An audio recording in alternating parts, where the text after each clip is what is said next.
Konosuba Season 2 is one of the worst follow-ups to a stellar opening anime season in modern memory. A fact we know to be true because we only got 11 episodes in it despite the popularity of Season 1, among other things. The year is 2016.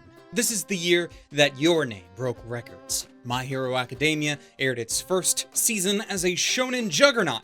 Erased became one of the fastest forgotten hits in recent memory, and most importantly to today's video, on January 14th of 2016, Konosuba was released to the world. Why is this important? Well, because back in 2016, I called Konosuba the best anime of that year. But in saying those words, I still realized that the series had major problems at the time. The first season only had 11 episodes. It was as if the creators had no confidence in the series and they canned it early, only to retract and realize what they had just a little too late, leading to Season 2 being announced at the end of the first, and then also leaving a gap in the narrative where the two missing episodes should have been, which we know to be there because the characters refer to those episodes and those stories in passing. They just don't show it, despite introducing a major supporting character, and everyone is just expected to go along with it. I gave this series so much slack, so much benefit of the doubt, because I believed it was a series that deserved it, that it was a series that only needed a proper chance, ungranted to it the first time round, and that with such a chance, it would soar away, despite the massive amounts of expectations that I had following its initial season. I was so wrong. Ladies, gentlemen, and others, my name is Arcata, and welcome to Glass Reflection.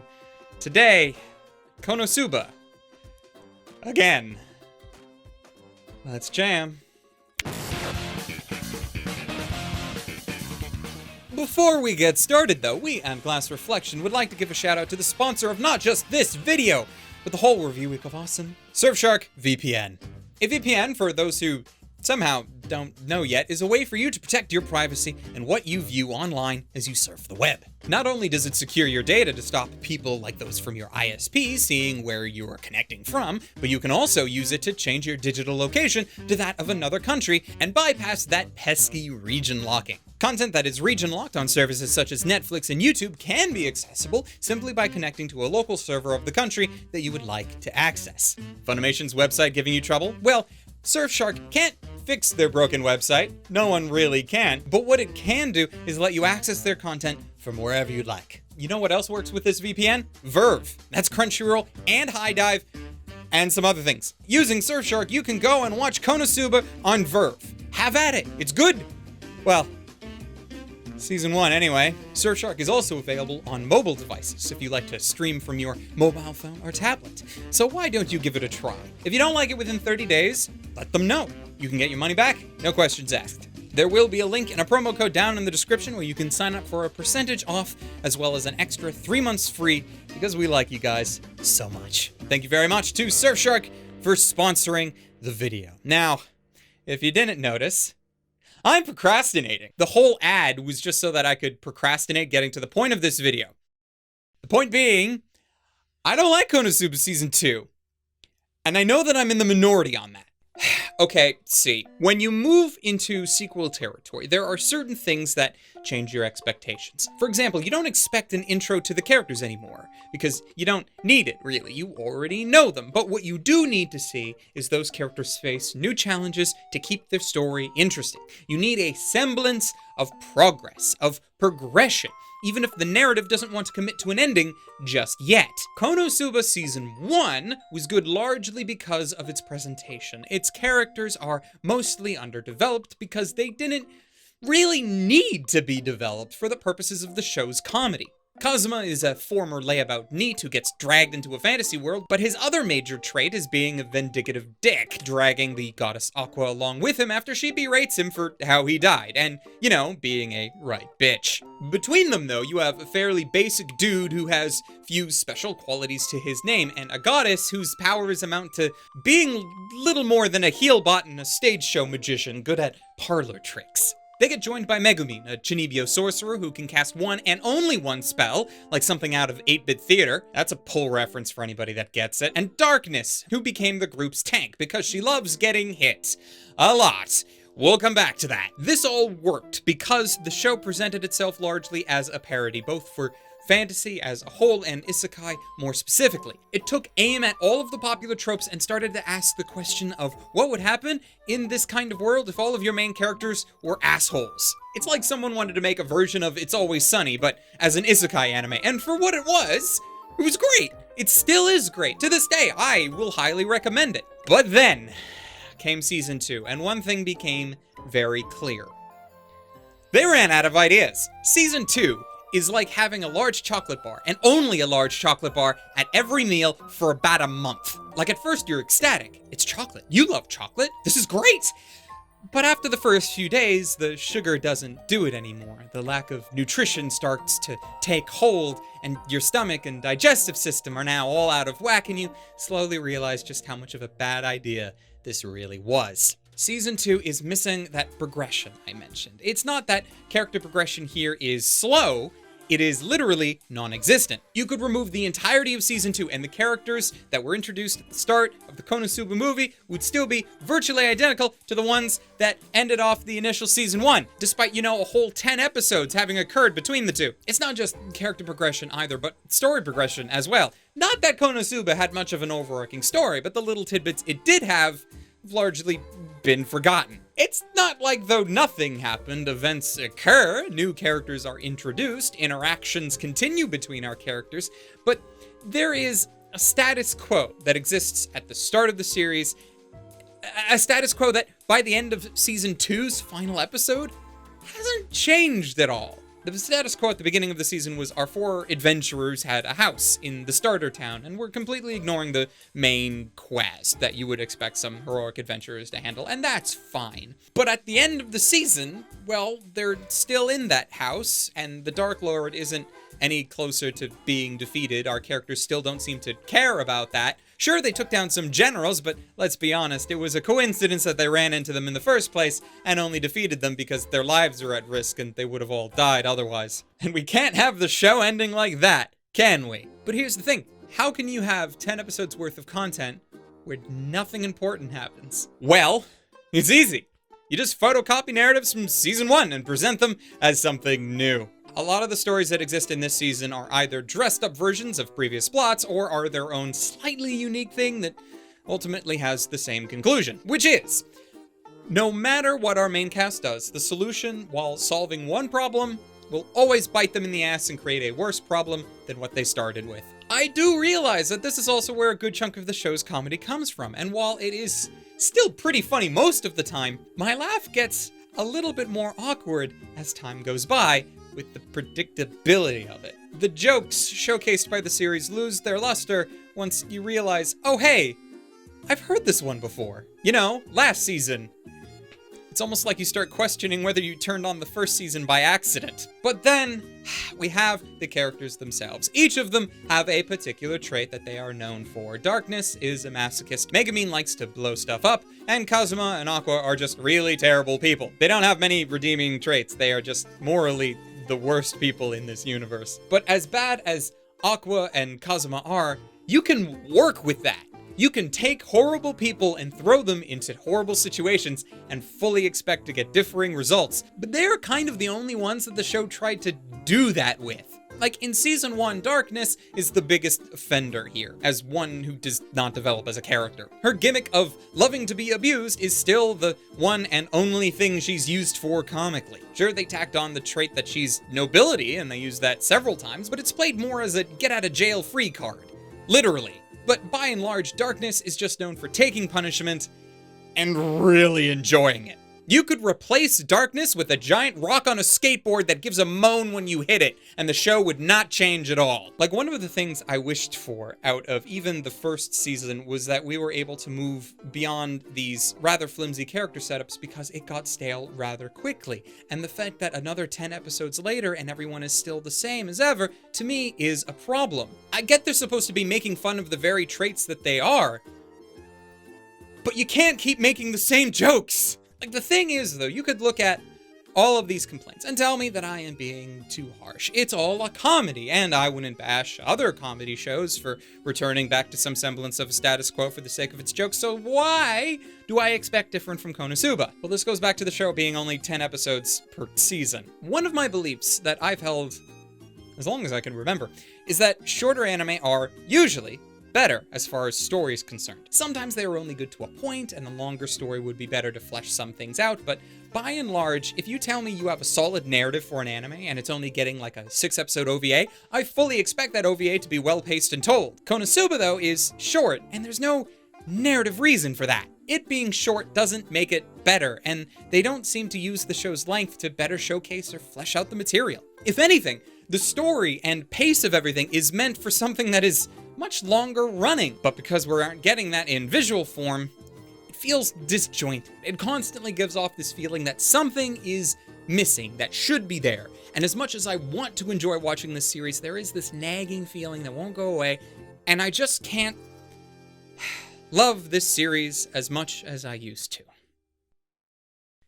Okay, with that out of the way, here's a bit of behind the scenes for you. What you just heard me say, those words for the last little bit, I mostly wrote those for a planned video about Konosuba Season 2 back in 2017 after having watched the second season, but I never produced that video, largely because, despite believing in those words, I still didn't want to admit to them. I didn't want to feel like my favorite anime of 2016 was tainted by this lackluster sequel. I didn't want to have to explain to people who enjoyed this second season just as much as the first that I wasn't right there with them in their excitement. I missed enjoying Konosuba, and that's something I didn't end up wanting to make a video about. So why are we here? Why did I dig up a 3-year-old scrap of a script, polish it up, and present it to you all right now? Well, you could say that I was forced to because of the nature of the Review Week of Awesome. You all chose this topic for me, but ultimately, I put Konosuba back on the list in the first place. We are talking about it because despite my disgust over the second season, despite my disappointment, despite it failing to meet any semblance of expectations I had for it, recently, I was able to enjoy Konosuba again. How?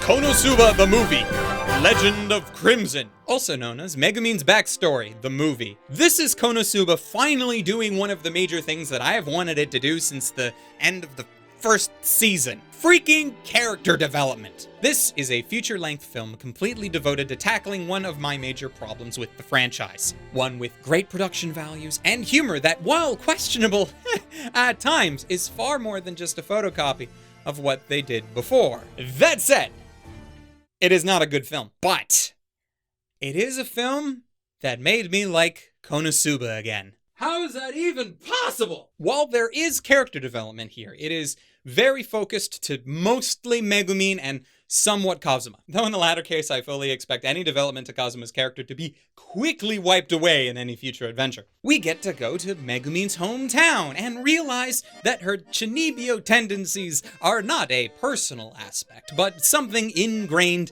in the society in which she grew up in. Her parents, her fellow schoolmates, everyone has the same obnoxious Chinibyo personality that she does. It doubles down on Megumin's character archetype in the best way possible. It doesn't do what other Chinibyo shows have, and play the whole thing off like a delusion that the characters live in, or it's something that needs to be cured. And for a series that's major selling point was to be a comedic parody of tropes, this was an original take that I wasn't expecting, and it was absolutely a driving force behind reminding me why I loved this series in the first place. But that has its limits. Beyond Megumin, little has changed. Aqua is barely a character in this film, even in the group scenes, which are few and far between, and once again, Darkness is only brought in for a single beat the dead horse gag that she's been used for since the show's inception. As such, there are plenty of things in this film's runtime that are, well, not great. In some ways, it's just another season following the ideals of season 2, but with only the runtime of a film. The gang find reason to head out into the world, end up causing more harm than good, and magically end up finding yet another one of the Demon King's generals and giving them a good thrashing in fear of their lives. I had to sit back a while and really try to understand why I don't hate this film, because I don't feel like it does anything to repair my opinion on Konosuba after season 2, but it also doesn't really make it worse, and perhaps that's why I'm okay with it. Admittedly, the bar is super low. It's like, on the one hand, I want to give it props for finally getting around to some kind of development for the characters, but really, in the end, considering that they only pulled off the bare minimum in that regard, I also feel like I just want to give them a little star sticker that just says, you tried. Like, looking over the general opinion of Konosuba over the years and discussing my thoughts on Season 2 over the past several, I've come to the realization that for many people, there was absolutely nothing wrong with Season 2, beyond perhaps a continued disappointment that it was once again only 10 episodes and not the usual 12 or 13. There are many people that look at Season 2 and see exactly what they wanted and exactly what they expected. And I have no illusions about them also then looking at this film in an equally positive manner. But that's not me. I fully realize that at this point, several years after its release, that my problems with Konosuba Season 2 come down to way too high of expectations for the series beyond its initial season. For me, just doing the same thing over and over again was not enough. For some reason, after being denied a full 12-episode season to begin with, Season 2 felt rushed. Like they didn't know what to do, where to go with the plot or the characters, and even now, after the film, I still feel like the status quo that was set at the end of the first season is largely still intact. Just wish it wasn't. Konosuba, to me, was a parody on the genre and all of the overused tropes usually tied to it. But it's been a number of years now, and there are plenty of new things to make fun of as the genre has evolved, and it's just disappointing to me when we keep seeing the same jokes again and again. Oh look, Aqua is being useless. Oh look, Darkness is horny on Main again. Oh look, Kazuma was acting like a dick and got himself into an even worse situation than where he was because of it. Who saw that one coming? I loved Konosuba Season 1 because it shattered my expectations about how you could parody the fantasy isekai genre. That's what I wanted to see more of. And instead, after watching Season 2 and the new film, I almost feel like, for me, rewatching Season 1 would have just had the same effect. At the end of it, the characters and the world would be in the same place, and nothing would have effectively changed. I did say, though, that the film had me enjoying Konosuba again, but I think at this point, that's because my expectations have changed. I still long for what I originally hoped for, a series that continues to riff on the genre in new and interesting ways, while building its characters as better than they were before, even if they still end up being terrible people. But I think I've come to terms with where the series is going, and I'm content with that. I do look forward to more, just perhaps with less fervor than I would have done otherwise. As such, with all of that in mind, I give the recommendation... See, I really want to give a skip it rating to Season 2 and a stream it rating to the film, but since there are characters introduced in Season 2 that have importance in the film, you can't really skip it, unfortunately. So, well, I guess I will just give a stream to both, and if you liked Season 1, hopefully you will enjoy these follow-ups more than I did. That's all I can hope for. For alternate anime recommendations, it's difficult, not just for Konosuba, but for, I feel like, everything in the lineup for the Review Week of Awesome this year, because I feel like all of these shows are unique enough that there's nothing extremely similar to them to be able to recommend easily. However, if you don't mind digging back in time a tad, then there's this series called Outbreak Company that'll do you well. It follows a guy who gets thrown into an isekai-like fantasy world. However, in this case, it's in a much more polite fashion, and instead of having to fight a demon overlord that he would rather avoid, he instead gets to teach the fantasy inhabitants all about otaku culture. It's quite chill, so hopefully that'll do you well. And lastly, a very special thank you to my patrons, who not only support my work in general, but allow me to continue to do what I do, and for that, I am immensely thankful and grateful. Specifically, though, as I am wont to do, I want to give particular shoutouts to patrons Calhoun Boy, Hector Montemayor, Rune Jacobson, Ryfen Bonaparte, City Yamako, and Wago221 for being especially awesome. You guys are great. And until next time, ladies, gentlemen, and others, watch more anime and stay frosty.